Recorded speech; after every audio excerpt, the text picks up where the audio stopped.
Hi there and welcome to my channel. Today's project is for the Vicki Boutin design team and I'm really glad you're here. I took a break after, you guys heard me last time that I was on. I had COVID and that put me behind in a few projects. So it took me almost a few weeks longer to catch up. So now that I'm, back to my regular routine, I'm able to record videos and do all the work of editing and everything on. So you're going to see me coming back. So today's layout for Vicki is something actually really fun. It has the idea of a background that I created a few weeks ago, but I never created a video for it. So I'm going to start with a foundation paper and I'm going to apply a light coating of color to this. I am using art crayons. I am using the neutral set. You're going to see that I'm using that yellowish tone with a little bit of white. I'm going to scribble them on a piece of acetate and then I'm going to use quite a bit of water to dilute it. I want something really soft, something really light, and I'm going to apply it onto my page using a brayer. The brayer is going to help me to have a really light application to actually apply the ink or the watercolor, whichever way you want to color, faster and in a lighter way. And I'm just going to apply it on the right hand side of my page. Think of it centered towards the right. And then I'm going to create a small puddle on the left hand side of the page right at the center. You're going to see it right now.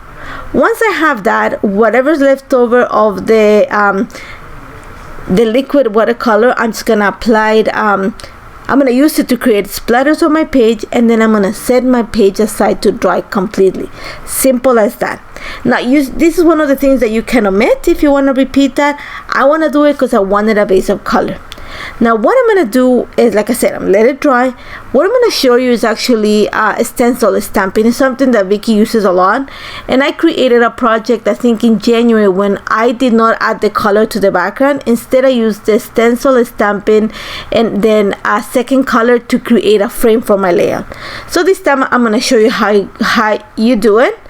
It's not going to be as noticeable here because I have a background color, but it's super simple.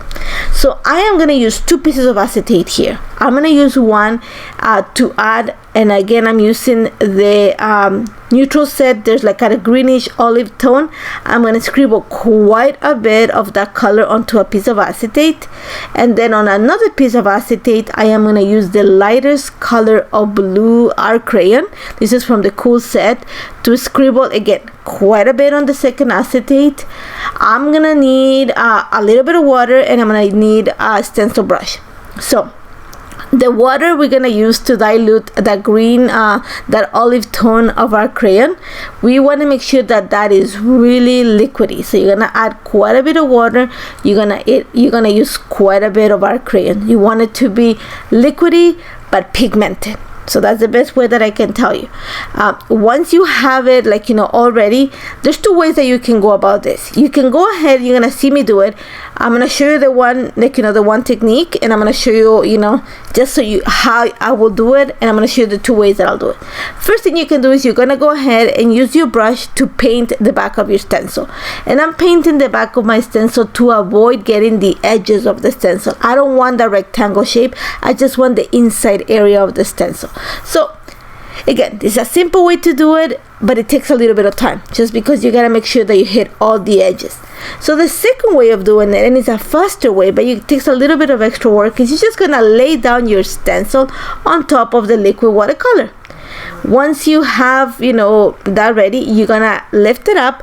You're gonna take a rag or a paper towel, whichever you have handy, and you're gonna dry the entire perimeter of the stencil. You don't want the rectangular shape, you just want whatever's inside. Once you have that, you're gonna lay it on top of your paper. Because I have color on the background, you're not gonna see much of the stamping. You're not gonna move the stencil. You're just gonna lay a piece of paper towel on top just to soak up the extra liquid that is gonna ooze from underneath onto the empty spaces. Once you dry that part up, you're gonna take your stencil brush. You're gonna go and pick up the color, whichever color you want to use. I am using, like I said, the lighter shade of blue. And then I'm gonna go in a circular motion on top of the stencil, and that's gonna add color onto the empty areas of the stencil.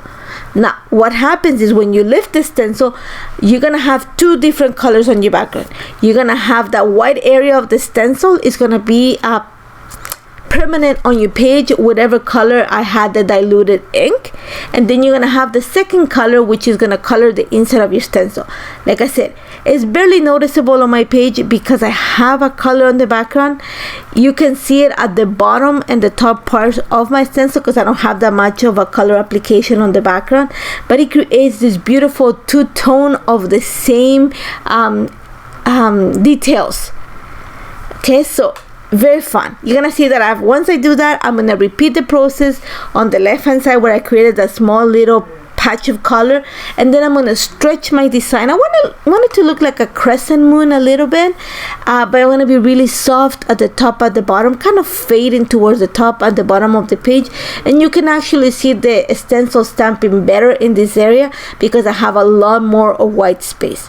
So as simple as that. Whatever's left over on my acetates, I'm just gonna dilute them and then use them to add more splatters onto my page. The way I'm gonna go about it is I'm just going to dilute them and then tip my little piece of acetate on top of the paper, and that's just gonna cause for that liquid to drip onto my page and create those big splatters. Simple as that. I'm gonna set it aside to dry. Now it's all about working with a paper right now. I'm backing my photos with a tone. I'm using pink paper to back my pictures because I wanted something that's going to contrast with my page quite a bit. You're going to see that I'm also cutting one of the tags from the 12x12 paper. I'm going to cut a piece of the climbing binds paper. That's the one that has those binds climbing. I want to use the B side. And also a piece of the memoirs paper, I think it's the name, is the one that has that grayish sky on one side and the car and the cameras on the other side. What I'm doing is I want to make sure that my photos are like a little bit askewed. I don't want to place them straight. There's going to be a little bit of an angle. I'm going to back that with all these papers. I'm just going to play with paper. Now the tag I'm going to cut in half because there's the little sentiment that comes in it. I want to use it to be part of my title. And then all I'm doing is just playing with the paper. That notes piece of ephemera is from the journal in ephemera. So I'm just playing with that and setting it. I want to make sure that my photos sit right in between that white area that's in between the two applications of the background. So some of my background is going to be hidden, and I'm okay with that. If you've been to my channel, then you guys know that I like creating the mixed media and I don't mind covering it up. If you think that you don't want to cover up, then put just one picture in the center of this and add embellishments. To me, I know it's there. That's what I created, the little piece on the left hand side, because it's going to show what I did on the right. And I'm okay with that. Instead, I'm going to use quite a bit of florals on the right hand side of my page to balance everything out. So you're going to see I'm just playing with the paper. I am going to add up some pieces of the backing of the foundation paper, you know, the back of the pad, because I had left over, and I know that this cardstock is going to help me create some dimension. You saw that I cut the tag. I'm going to keep the bottom part because I'm going to use it for my title. One of the things here though is I'm going to use liquid glue to attach it onto my page, because when you add mixed media onto anything, not just foundation paper, whatever you put on top of it makes it very slippery. So you want to make sure that you use good glue to attach it onto your page. So what I want to do now, just to balance this out, because you're going to see my photos are a little bit towards the left of my layout, I'm going to create a large cluster of florals on the right hand side of my photos, and I'm using tones of white, cream, pink, and yellow. I don't want to use that much blue because I already have it on the background. So I pulled this from the ephemera pack, from the cardstock stickers. You're gonna see that I added a little piece of vellum that says smile. I'm gonna add a few more embellishments. I'm gonna use that paper clip. It's blue. I don't mind this really light. I want to go with something really pastel. I needed some more leaves to like kind of elongate that that cluster, so I cut some of the fern. Just that's gonna help me to kind of elongate that area. Once I have that in place, you're gonna see that I'm actually gonna take my pair of scissors and cut a little slit on the right hand side of the paper. I'm gonna say right at 6 inches, around a half an inch slit. I'm gonna fold the paper towards the inside of the layout, and I'm gonna back it with the same paper that I used to back my photos. And then I'm gonna make sure that I staple the folded edges so they don't move. And then I'm gonna hide the staples, with one of the chipboard mods.